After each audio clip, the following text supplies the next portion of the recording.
আমি যাকে ভালোবাসি সে আমাকে রাস্তার পাগল ভাবলেও আমি খুশি। তা ভাবা আর কি আছে, তো দেখলে এমনিও বোঝা যায়।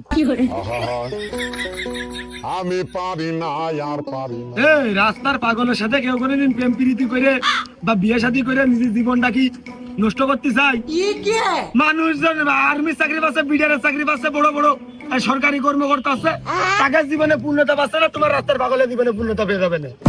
আমি হয়তো দুদিন পরে মরবো, আগে মরলে কি ক্ষতি? আরে ভাই, আমি তো ইমপ্রেস করার চেষ্টায় আছি, ঘুরতে ঘুরতে স্যান্ডেলের তলা বাটা স্যান্ডেল বা লোটো স্যান্ডেল বা এখন এপেক্সের স্যান্ডেল পরতেছি, তার তলাও ক্ষয় হয়ে গেছে।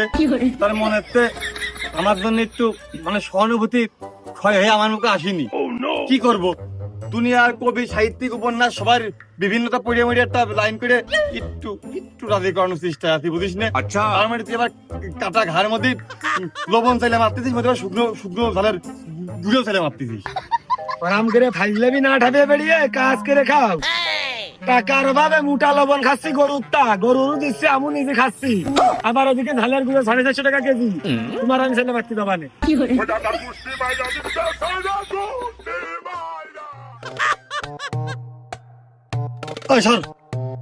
लेकिन ये साला कर क्या रहा है यहाँ पे? তাই তো রবি ঠাকুর বলেছেন, এই ভাঙাচোরা মন নিয়ে আমি যেন প্রেমের উপন্যাস না পড়ি। তবে খুব সংক্ষেপে বলতে চাই, কৃষি কল দিয়ে কইলে তোর কাছে ইমতি না হোয়াটসঅ্যাপে? তুই তো বড় খুব ফাইলতো, তুই প্রেম ভালোবাসার পূর্ণতার কি বুঝি? এসব হৃদয়ের কথা, সাহিত্যিক কাব্যের কথা তুই বুঝবি? রবি ঠাকুর কল দিচ্ছে 1911 সালে আবিষ্কার হয়েছে এই সময়। না হতেও পারে, তোর কথা শুনে মনে হয় রবি ঠাকুর তোর হচ্ছে খুব ক্লোজ ভাই ব্রাদার, একদম অল টাইম একই সাথে থাকিস, মানে একই রক্তের তাপ বলতে গেলে চলে, এরকম ক্লোজ তোরা। আরে পূর্ণতার বিয়ে না কিসের কথা বলি, দুটো বিয়ে করেছি, দুটোই আমার পূর্ণতার বিয়ে। अच्छा, একটা প্রেম করে বিয়ে, আর একটা প্রেম করে রাত্রি দেখা করতে যে ধরে বেঁধে বিয়ে। তাহলে কি হইলো, দুটোই পূর্ণতার বিয়ে না? না আমি সবই বুঝলাম। এখন তুই ওর জন্য, মানে তুই যার ভালোবাসিস ওর জন্য সর্বোচ্চ, মানে জীবনের সবটা দিয়ে কি করতে পারবি সর্বোচ্চ কদিনে? সর্বোচ্চ কি এই জীবন, নিজের জীবন দিয়ে দেবো আমি ওর জন্য, আমার এত অনেক ভালোবাসি। তা না ও নাইট গার্ডে চাকরি করবে না? মানে জীবন দিয়ে দিলে আর হইল না তুই। তারপরে আমি বুঝতে যে সর্বোচ্চ আমি কোনো সোয়াম আপন রাখবো না, মানে আসমানের চাঁদকে নয় আমি দেবতার। কোন লাইন মাথা পালাম না তো কথার। চাঁদটা এনে দিলি ওই সামনে, আমি বুঝলাম, মানে তুই তার ভালোবাসি চাঁদ এনে দিলি। এখন চাঁদ তো আকাশে একটাই, এখন ওই সামনে তোর ছেড়ে চলে যাবে না, তার কি গ্যারান্টি আছে? ওই চাঁদ হাতে পর পরে যদি ওই সামনে তোর ছেড়ে চলে যায়, তোর শেখাতে চলে যায়, তোর জীবনটা ধ্বংস করতে চলে যায়, তারপরে তোর তো আবার আরেক জায়গায় যদি তোর কারোর ভালো লেগে যায়, তুই যদি লাইন টানিস, अच्छा, তাহলে সে যদি কয় যে তুমি আমাদের ভালোবেসে কি করতে পারবা, তুমি আমাদের আকাশে চাঁদটা এনে দিতে পারবা, তখন তুই কি করে এনে দিবি? চাঁদ তো আকাশে একটাই। তার বড় কোনো লাইন সাইজ নেই। তাও তো ঠিক, চাঁদ তো এক কানি, বাইসেন্স চাঁদ এনে দেওয়ার বদলে সে ছেড়ে চলে যায়, বাইসেন্স যদি মরেও যায় বা একটা বেলাইন তো হতেও পারে। তাহলে তাহলে বন্ধু, মানে ভাই এই সমস্যার সমাধান? এর সমাধান নেই। এর সমাধান যদি করতে হয়, সমাধান একটাই আছে, সেটা হচ্ছে যে আমাদের এই পৃথিবী ছেড়ে একটু দূরে যাইতে হবে। কারণ তুই যদি ওই আকাশের চার টাইনে ওই মেয়ের হাতে তুলে দিস, अच्छा, মানলাম সে নিল, তোর বেকআপ হইল না, তোর পূর্ণতা পাইলো, কিন্তু দিনের বেলায় সূর্য উঠলো, সূর্যের আলোয় সবাই আমরা চলাফেরা করে বেড়ালাম, কিন্তু এই পৃথিবীর মানচিত্রে 750 কোটি মানুষ ওই রাত্রি জ্যোৎস্না মাখা রাত ওই চাঁদের আলোয় ওই জ্যোৎস্না বিলাস করে বেড়াবে না কি করে? তোর কেউ মাইনে নেবে না পৃথিবীর মানচিত্রে? তোর থবে না, তোকার দূরে থবে না, তো তো পাড়িয়ে মেরে ফেল দেবে না। আমি দুঃখে মইরা যাই, আমি লজ্জায় এখন মুখের কথা কয়ে ফেল দিয়েছি, এখন চাঁদ যখন কইছি অদ্যপে তো দেওয়াও যায় না। এখন ওই যে কইলে যে পৃথিবীতে এর সমাধান নেই, কিন্তু একটু দূরে গেলেই সমাধান হইতে পারে, তো ওই সমাধানটা একটু আমার দেওয়া যায় না? আছে, এর সমাধান আছে। তবে তো বললাম না পৃথিবীতে হবে না, আচ্ছা পৃথিবী ছেড়ে দূরে চলে যেতে হবে। তাহলে ওই একটু কষ্ট করে তোর হচ্ছে জুপিটার গ্রহে চলে যেতে হবে। ওই জুপিটার গ্রহে আবার কিন্তু 795 খান আছে কম করে। ওই 95 খানের ভিতর একখান যদি খুলে নে তার হাতে তুলে দিস তুই, তাহলে ওই গ্রহে যারা থাকে যেসব প্রাণী বসবাস করে ওখানে কিন্তু গায়ে জানাবে না। কারণ 95 খান তো হাতে রিজার্ভই রয়ে আইছে, আরো 94 খান থাকতে প্রায় কমসে কম। তাহলে কি হইলো, ওখানে আলোক স্বল্পতা কম হচ্ছে না? তো তুই এই কাজটা একটু করতে পারিস ভাইবে চিন্তা। তাহলে তো দুবাসকা নিয়ে আসলে মানে ঘাটতি পড়ার কথা না, যেহেতু মেলা ঠিক আছে। তাহলে ওই টার্মিনাল থেকে ডাইরেক্ট গাড়ি যাবে না?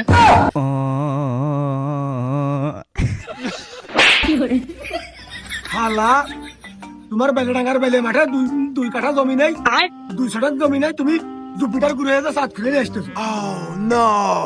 সে টাকা পয়সা হিসাব তো পরে দেখা যাবে না। আর বেলে মাঠে জমি দলিল জমা দিয়ে আনতে হবে নাকি? আমি কাই নাকি বেলে মাঠে রাখবো? আমি তো আইনে তার জিনিস তার গিফট দিয়ে দেবো, ও পরে দেখা যাবে না।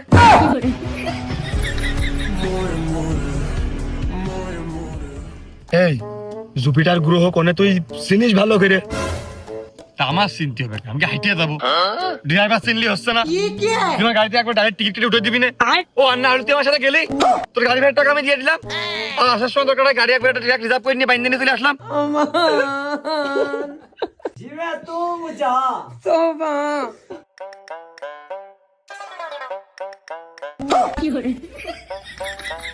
দুপুরবেলা খাওয়াতাম আমি ফেসবুকে রিলস দেখে আর টিকটকে পাগলামি ঠাপানো ভিডিও দেখে ওই শিক্ষা নিলে এরকম বুদ্ধি হয়। আচ্ছা ছেলে পিলাগুলো এরকম হবে ভবিষ্যৎ।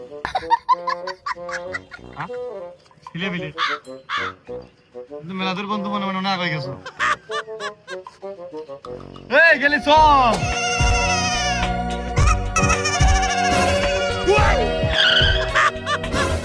বাহ, প্রবাস ফেরত আকরাম ভাই, কি লাইন কবে আইছো? ওই পরশুদিন রাত 12টার দিকে আইছি। আচ্ছা আরে লাইন কোনো কায়দায় ভালো না। ওই যে দেশে ছিলাম বরফের দেশ, খুব ঠান্ডা লাগতো। 2 মাসের ছুটিতে বাড়ি এসে এখন আমি বিপদে। এই যে গরমে আমি টিকতে পারলাম না, আমি যে বললাম না দেখেই বুঝা যাচ্ছে আগে সে মেলা সুন্দর ফর্সা হয়ে গেছো। ধুলোবালি মনে হয় কম ওই দেশে, আর আমাদের দেশে ধুলোবালি। আমাদের ওই চলো চা খেয়ে আসি, ভালো লাগবে জানে মতি। দেখো দিনি কথাটুকু করলি কি তুই? এতক্ষণ তোর কি করলাম? গরমে তো বাঁচতিস নে, এর ভিতরে চা খাবো কি করে? এই গরমের ভিতরে চা খাওয়া যায়? ওই আশেপাশে কোনো এসি এলা দোকান বা রেস্টুরেন্ট আছে নাকি? তার থেকে তুমি এক কাজ করো, এটা এসি কিনে একবারে লাগিয়ে নাও। হ্যাঁ এসি লাগাবো। ওরে এসি কিনা টাকা যদি থাকতো তাহলে কি আমি ওই এসি এলা রেস্টুরেন্ট খুঁজে বেড়াই একটু বাতাস খাওয়ার জন্য? টাকা নেই। আচ্ছা ওই প্রবাসটা আসার সময় মানুষটা মনে করে আমরা বস্তা ভরে টাকা নিয়ে আসি, কিন্তু আসলে তা না। আমরা বস্তা ভরে দুঃখ কষ্ট আর টেনশন ঘাড়ে করে নিয়ে আসি। টাকা যদি থাকতো তাহলে তো আমি সেদিনকে রাত্রি এসে লাগিয়ে ফেলে দিতে পারতাম। টাকা নেই। না আমি বুঝি ভাই এই কষ্টটা, যেহেতু আমার বাবু মাঝে মাঝে যায়। তবে প্রবাসীরা যখন বিদেশটা আসে, ঠিক কথাই ভাই, ওই সবাই মনে করে যে বস্তা ভরে ভরে টাকা নিয়ে আসে, জিনিসপত্র নিয়ে আসে, সোনা দানা গহনাপাতি নিয়ে আসে। কিন্তু না, ওখানে আসলে সব প্রবাসী জীবন সুখী হয় না, ওরা সুখের কাজ করতে পারে না সব প্রবাসীরা। এখন ওই কথা হচ্ছে যে ভাই ই করি, ওই কিস্তিতে নেওয়ার সুবিধা আছে, কিস্তিতে নিয়ে দিই। হয় কিস্তি তুলে নেবো। আচ্ছা কিস্তি তো আমার আর দেয়া লাগবে না নে। ওই তুই মাসে মাসে দিয়ে দিলি। দেখ শালার পাগল, কিস্তি করে যদি নিতে হবে তো টাকা আমার মাসে দেয়া লাগবে না নে? আইসি তো 2 মাসের ছুটিতে, টাকা দিবানে কোনতে? সে দিনা করে গেলাম বিদেশ, এখনো সেই টাকা 50,000 বাকি রয়েছে, কোনতে দেবো? তা আগে পুরো কথাটা শুনে তারপর উত্তর দিতে হতে হয় না?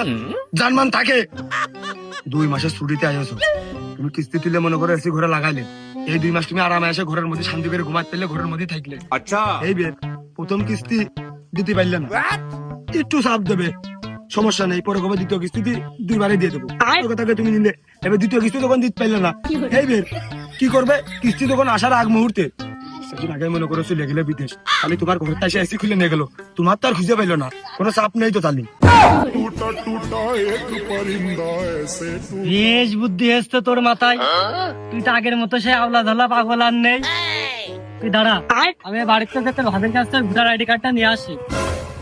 তুই তা নিয়ে আসবা না, তাহলে কিন্তু ভাবি তুলে নিয়ে যাবে না, সে জামিনদার হলি, তোমারটা নিয়ে আসবা। আব্বা আব্বা, এই দেখো তোমার জন্য আমি লুঙ্গি আর গেঞ্জি কিনে নিয়ে আইছি। আব্বা দেখো দিনই তোমার পছন্দ হয় নাকি? পছন্দ আর অপছন্দ কি, গায়ে দেয়া জিনিস গায়ে দিতে হবে। আর এইটা পরে যদি ভালো দেখা যায় তাহলে তো আমার খুব ভালো জায়গায় আবার বিয়ে হচ্ছে না। তোমাকে ভালো জায়গায় বিয়ে না হোক, আমাকে তো হবে না। এই যে তুলে নাম লেখা, তুই এই লুঙ্গি আর গেঞ্জি নাম লেখা দোকানের থেকে কিনেছিস কে? ওরা দাম বেশি নাই না? তুই কিনবি ভেনের উপরতে, আর তুই টাকা কোনে পালি?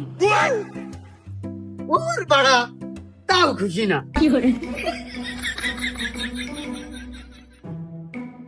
না আমি বুঝেছি, কিন্তু আমি তোর যে কায়দা করে কইয়া দিলাম তুই সে কায়দা করতে পারিস নি। ওই যে কলাম তাপমাত্রা কি গরমে ঠাপটা দেখেছিস, কি জন্য তোর বাপের মাথায় চুল নেই, কইছে ঘেলু মেলু আর টাইম টকবক টকবক করে রোদের তাপ লেগে, সূর্যের তাপ লেগে। তোর কইছে যখন ঠান্ডা ঠান্ডা আবহাওয়া হবে, যখন মাথা মস্তিষ্ক মনটা ঠান্ডা থাকবে, সেই সময় যে তুই কোনো কিছু তার ভালো লাগার জিনিসগুলো তুই তার সামনে করবি, বা তার ভালো লাগার জিনিসগুলো তার কাছে দিবি, বা তার যে কোনো জিনিস পছন্দ সেটা তুই তার বুক করলি। এই এই এই ক্যাটাগরির জিনিস তার কাছে দিতে হবে, তারপরে একটু ঠান্ডার ভিতরে দিলে বেশি ভালো হয়। এখন রোদ পড়তেন না, তাহলে আর কি, গরম বেড়েছে বাড়ুক, আর আমার সাদিয়ার আর একজন ফ্যান ছিঁড়ে ঝাড়ুক। আমি দুঃখে ময়রা যাই, আমি লজ্জাই ময়রা যাই। ও যে যা করে করবে, তাই কি হয়েছে? তুই তো ওর মন থেকে ভালোবাসিস। হ্যাঁ, মন দিয়ে পানি খাবে না, আর বিয়ের পরে ওই মন ই করবে না, পূজা করবে না, মানে মনের কথাই কয়। বিয়ের পরে তো অন্য কিছু ভাবে মানুষ।